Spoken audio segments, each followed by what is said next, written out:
वंदे मातरम मेरे प्यारे विद्यार्थियों। Welcome to our YouTube channel. मैं हूं डॉक्टर धर्मेंद्र पुरी। आज की इस वीडियो में मैं BA BCom BSc BBA BCA सभी के लिए जो कंपलसरी पेपर है आपका फाउंडेशन का, उसका सॉल्यूशन लेकर आया हूं। फर्स्ट ईयर के विद्यार्थियों, आपके लिए पूरा पाठ्यक्रम और परीक्षा पैटर्न एकदम नया है। आप लोग भी परीक्षा के समय ही ध्यान देते हैं, इसलिए परीक्षा को दृष्टि में रखते हुए वीडियो बनाया गया है।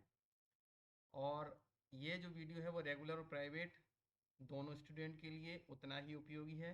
साथ में जो विद्यार्थी सप्लीमेंट्री फाउंडेशन का पेपर दे रहे हैं उनके लिए भी इम्पोर्टेंट है। जैसा कि आपको अगर पता हो, फाउंडेशन पेपर 1 में 2 पार्ट होंगे। पार्ट ए में हिंदी लैंग्वेज के 50 क्वेश्चन होंगे मल्टीपल चॉइस, और पार्ट बी में इंग्लिश के 50 क्वेश्चन होंगे। कुल मिलाकर 100 क्वेश्चन होंगे, जिसे आपको 2 घंटे में हल करना है। इतनी बात क्लियर है। कोई नेगेटिव मार्किंग नहीं होगी। इसमें आपको एक OMR सीट दी जाएगी, जिसमें आपको 4 विकल्प ABCD होंगे। उनमें से जो भी आपको लगता है, जिस प्रश्न का उत्तर आपको सही लगता है, वो वाले विकल्प आपको काले या नीले पेन से काला कर देना है। इसमें लिखा है काला या नीला पेन का प्रयोग करें। अलग अलग विश्वविद्यालय में हो सकता है, पर काला या नीला किसी भी एक पेन का इस्तेमाल कर सकते हैं, पेंसिल का इस्तेमाल नहीं कर सकते हैं। और 4 विकल्पों में से एक विकल्प को ही आप काला करेंगे। एक से ज़्यादा विकल्प अगर आप काला कर देते हैं तो वह क्वेश्चन जो है आपका चेक नहीं होगा, या उसके आपको अंक नहीं दिए जाएंगे। ठीक है, तो ये आधार पाठ्यक्रम हिंदी भाषा का लास्ट ईयर का व्यू का पेपर है। जीप पर सवार इल्लियाँ एक व्यंग्य लेख है। इसके लेखक कौन है? शरद जोशी जी हैं। लखनऊ के वाजिद अली शाह के समय पर आधारित कहानी कौन सी है? शतरंज के खिलाड़ी। इस पर भी मैंने एक वीडियो बनाया हुआ है। NEP जो प्लेलिस्ट है उसमें आप देखेंगे शतरंज के खिलाड़ी और जीप पर सवार इल्लियाँ, और जितने भी आपके पार्ट हैं ज़्यादातर इसमें डिटेल में दिए हुए हैं। इंपॉर्टेंट क्वेश्चन है। वाजिद अली शाह का नाम भी पूछ लिया जाता है। तीसरा प्रश्न है, साकेत और यशोधरा महाकाव्य के लेखक कौन है? तो साकेत, यशोधरा, जयद्रथ वध, ये सभी मैथिली शरण गुप्त जी के महाकाव्य या रचनाएं हैं। अगला प्रश्न है, हे शरणदायिनी देवी तू करती सबका त्राण, हे मातृभूमि संतान। यह पंक्तियां किस कवि की हैं? तो यह मैथिली शरण गुप्त जी की पंक्तियां हैं। ये राष्ट्र कवि हैं। तो राष्ट्र कवि की उपाधि किसने दी है? आपने पुराने वीडियो देखे होंगे, तो आप कमेंट बॉक्स में उत्तर जरूर दीजिएगा। आप देखिए विद्यार्थियों, चैनल को सब्सक्राइब कीजिए, लाइक कीजिए। लाइक करने से मुझे कोई पैसा नहीं मिलता है। लाइक करने से केवल एक जरूर इसमें होता है, यूट्यूब वो सर्च में ला देता है। और जितने ज़्यादा लाइक होते हैं किसी वीडियो के, तो यूट्यूब उन विद्यार्थियों तक अपने आप, जो विद्यार्थी मुझसे नहीं जुड़े हैं, जो विद्यार्थी तैयारी कर रहे हैं, जिनका एग्ज़ाम है फाउंडेशन का, उन तक भी यूट्यूब अपने आप रिकमेंड कर देता है। बस इसलिए लाइक करने का कहा जाता है। प्रेमचंद हिंदी से पहले किस भाषा में कहानियाँ लिखते थे? तो ये प्रेमचंद जी पहले उर्दू में लिखते थे। किस नाम से लिखते थे? नवाब राय नाम से ये कहानियाँ उर्दू में लिखा करते थे। अगला प्रश्न है, भारत में अद्वैत वेदांत के प्रतिष्ठापक आचार्य कौन है? तो अद्वैत वेदांत का प्रतिष्ठापन किसने किया था? शंकराचार्य जी ने किया था। सातवां प्रश्न है, ब्रह्म सत्यम जगत मिथ्या, ये किसने कहा था? ये शंकराचार्य जी ने कहा था।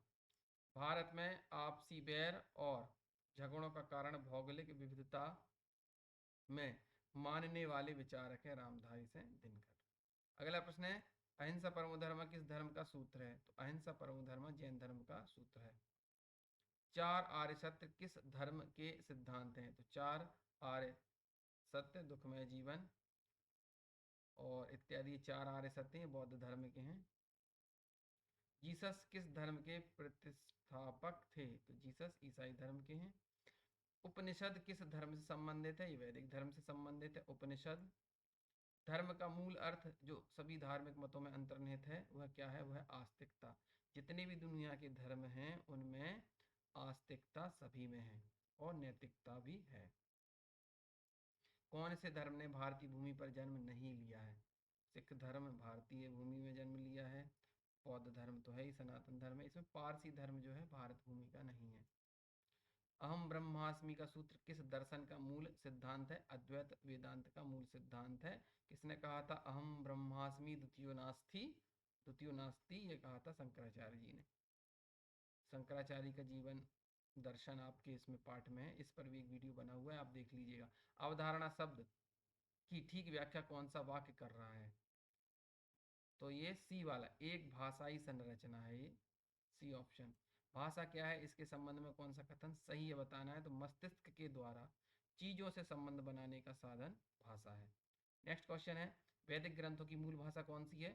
संस्कृत। अगर आपको लगता है मैं धीमे बोल रहा हूँ तो आप उसे प्लेबैक में जाके फास्ट कर सकते हैं।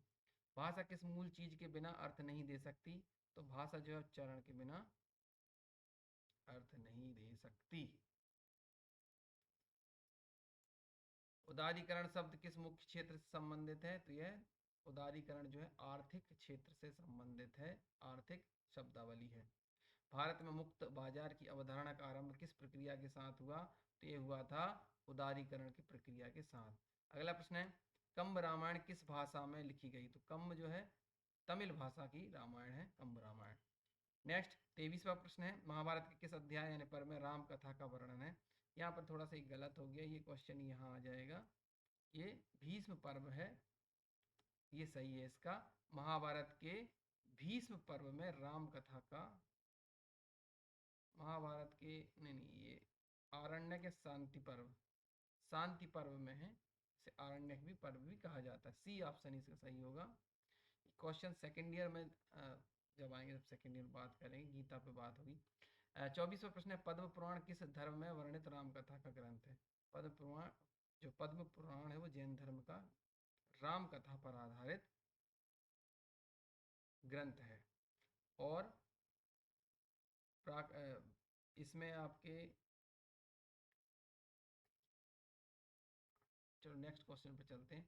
स्वर संधि के कितने भेद हैं? स्वर संधि के 5 भेद हैं। संधि के 3 भेद हैं, लेकिन स्वर संधि के 5 भेद हैं।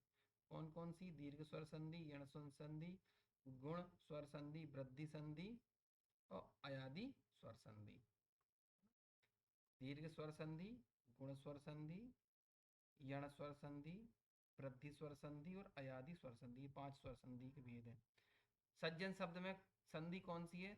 सत धन जन, सत धन जन सज्जन व्यंजन संधि है। तथैव शब्द में कौन सी संधि है? तथा धन एव। देखिए यहाँ वृद्धि हो गई, 2 मात्राएं जहाँ देखें समझिए वो वृद्धि संधि है। संधि पर भी एक वीडियो बना है, वो आप देख लीजिएगा, पर सामान्यतः पहचानने के लिए याद रखिएगा। जैसे आई की मात्रा है, औ की मात्रा देखिए तो वृद्धि संधि है। 28वां प्रश्न देखिए, स्वागत शब्द में कौन सी संधि है? सुधन आगत स्वागत, है ना। तो यहाँ पर क्या है? सुधन आगत स्वागत, ये वृद्धि संधि नहीं है, ये आपकी ये आएगी यण स्वर संधि। ठीक है, नेक्स्ट सी ऑप्शन इसका सही आएगा। 29वां प्रश्न, शंकराचार्य द्वारा स्थापित गोवर्धन मठ कहाँ है? तो ये पुरी में है। पुरी कहाँ पर है? उड़ीसा। आचार्य रामचंद्र शुक्ल को किस विधा के लेखक के रूप में पाठ्यक्रम में शामिल किया? यानी आपके पाठ्यक्रम में एक निबंधकार के रूप में आचार्य रामचंद्र शुक्ल जी को रखा गया है। और इनका कौन सा निबंध संकलित है? उत्साह नामक निबंध आपके पाठ्यक्रम में संकलित है। नेक्स्ट क्वेश्चन है, नमस्कार में संधि कौन सी? नमस्धनकार, नमस्कार में विसर्ग संधि है। कौन सा उदाहरण, 32वां प्रश्न देखिए, कौन सा उदाहरण व्यंजन संधि का नहीं है पूछा? निधन चल, निश्चल, संसार, सतधन सार, धन ईस, ये वाला निधन चल, निधन चल निश्चल, यह विसर्ग संधि का उदाहरण है। तो ए वाला ऑप्शन सही हो जाएगा। 33वां प्रश्न, आंख का पर्यायवाची नहीं है पूछा है? तो नयन, लोचन, दृष्टि नहीं, दृष्टि अलग हो जाता है, दृष्टि यानी देखना, विजन, नयन नहीं है। 34वां प्रश्न, हिरण्य का पर्यायवाची क्या है? हिरण्य का पर्यायवाची है कनक यानी सोना। विलोम शब्दों की सही जोड़ी आपको बनाना है इसमें से, तो ये सब देख लीजिए किसका क्या है। अनुज यानी छोटा, अग्रज यानी बड़ा, उर्वर अनुर्वर, इस प्रकार ये सी वाला ऑप्शन इसमें सही आएगा। इस प्रकार भी प्रश्न आते हैं। 36वां प्रश्न देखेंगे, उदारीकरण के संदर्भ में उपभोक्ता शब्द का अर्थ क्या है? सामान का उपभोग करने वाला उपभोक्ता होता है। केवल उपभोग करने वाला। तो सी ऑप्शन सही है। हर बार उपर्युक्त सभी सही नहीं होता है। पर अगर आपको पता नहीं है तो फिर ऑल द अबव लगाइएगा, उपर्युक्त सभी। आवृत का विलोम शब्द क्या है? आवृत यानी ढकना, अनावृत यानी उसको उघाड़ना या अनावृत करना, है ना? तो ये ऑप्शन इसका सही है। अगला 38वां प्रश्न है, आदि शंकराचार्य ने 16 वर्ष की आयु में किस ग्रंथ पर भाष्य लिखा था? ब्रह्म सूत्र पर लिखा था इन्होंने। बी ऑप्शन सही है। 39वां प्रश्न, विविधता का सबसे बड़ा लक्षण क्या है? तो भाषा विविधता का सबसे बड़ा लक्षण है। ये रामधारी से दिनकर का जो भारती का पाठ है उससे लिया गया है। 40वां प्रश्न, दिनकर किस युग के कवि हैं? तो राष्ट्रीय धारा के कवि हैं। इनकी प्रसिद्ध रचना है कुरुक्षेत्र है, परशुराम की प्रतीक्षा है, रश्मि रथी पर इन्हें ज्ञानपीठ पुरस्कार प्राप्त हुआ था। अगला प्रश्न है, मीर और मिर्जा का शतरंज खेलना क्या बताता है? उस युग में उच्च वर्गीय लोग विलासिता में थे, यह बतलाता है। शतरंज के खिलाड़ी से प्रश्न है। अगला 42वां प्रश्न, शरद जोशी का जन्म कहाँ हुआ था? तो शरद जोशी का जन्म उज्जैन में हुआ था। विद्यार्थियों, आप बहुत महत्वपूर्ण और फाउंडेशन के जितने भी पेपर होंगे आपके हिंदी इंग्लिश योग एवं पर्यावरण का, हिंदी इंग्लिश का साथ में होगा, पर्यावरण एवं योग का आपका एक साथ पेपर होगा, तो उसमें ध्यान रखिएगा OMR को सावधानी पूर्वक भरिएगा। 4 विकल्प में से जो सही विकल्प है उसको एक ही गोला लगाइएगा। ऐसा नहीं कि सी आप लगा रहे थे धोखे से डी लगा दिए। बहुत सावधानी से आप वो OMR पर गोले काले या नीले करना है, उसी से आपकी आंसर बुक या OMR चेक होगी। तो याद रखिएगा, इसमें विद्यार्थी ज़्यादा सप्लीमेंट्री आती है, इसलिए इसको गहन अध्ययन करना जरूरी है। इला का क्या अर्थ है? तो इला का अर्थ है पृथ्वी। सी ऑप्शन सही है। किस भाषा में कितनी रामायण लिखी गई? इस संबंध में निम्न में से कौन सा कथन सत्य है? हिंदी में 11, मराठी में 8। ये दोनों विकल्प सही हैं। अलग अलग इसके उत्तर हो सकते हैं ऐसे प्रश्नों के। चिंतामणि किसका निबंध संग्रह? तो आचार्य रामचंद्र शुक्ल का चिंतामणि भाग 1, चिंतामणि भाग 2, चिंतामणि भाग 3। आचार्य रामचंद्र शुक्ल के निबंध किस कोटि में आते हैं? विचारात्मक निबंध है। बिल्कुल सही। जोड़ा कौन सा है इसमें जिसका जन्म बाद में हुआ हो? तो वो अनुज। बाद में हुआ तो उसको अग्रज कहते हैं। जिसका पार ना हो अथाह, अपार होता है।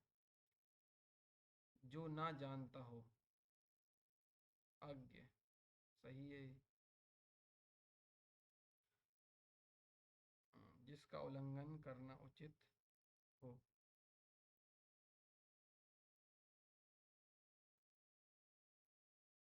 इसमें जोड़ा सही है पूछा गया है ना, ये वाला।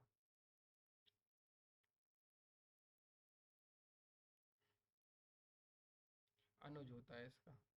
48 अंतर्दर्शी का अर्थ है दूसरे के मन की बात जानने वाला अंतर्दर्शी क्या जाता है? सही युग में यानी सही जोड़ा कौन सा है? अमरावती, इंद्र की पुरी को अमरावती कहा जाता है। और 50वां प्रश्न है, कौन सा जोड़ा सही नहीं है पूछा है? तो अपरिमेय होता है जिसे मापा ना जा सके। इसमें लिखा है जिसे मापा जा सके, इसलिए डी वाला विकल्प सही है। आपके एग्जाम के लिए all the best. Thank you for watching. दोस्तों के साथ वीडियो शेयर कीजिए।